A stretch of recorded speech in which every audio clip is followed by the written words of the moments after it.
খেজুর যাদের জন্য এসেছে তারাই পাবে, দলীয় নেতাকর্মীর কাছে যাবে না। পানি সম্পদ মন্ত্রণালয়ের প্রতিমন্ত্রী ফরহাদ হোসেন আজাদ।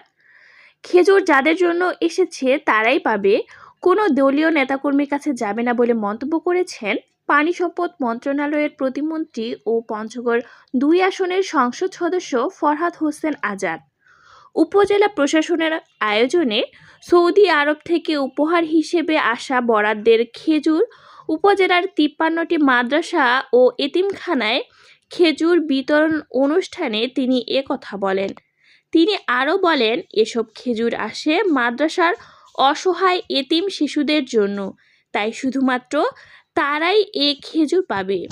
এ সময় উপস্থিত ছিলেন উপজেলা নির্বাহী অফিসার রবিউল ইসলাম, প্রকল্প বাস্তবায়ন কর্মকর্তা ওয়ালিফ মণ্ডল, উপজেলা বিএনপির সভাপতি আব্দুল মান্নান, সাধারণ সম্পাদক আসাদুল্লাহ আসাদ, পৌর বিএনপির সভাপতি আব্দুস সামাদ তারা, সাধারণ সম্পাদক দিলরেজা ফেরদৌস চিন্ময়, উপজেলা বিএনপির সাংগঠনিক সম্পাদক রায়হানুল আলম প্রধান রিয়েল, পৌর বিএনপির সাংগঠনিক সম্পাদক আবদুল্লাহ আলম মারুফ অনু, আরিফ হোসেন প্রমুখ।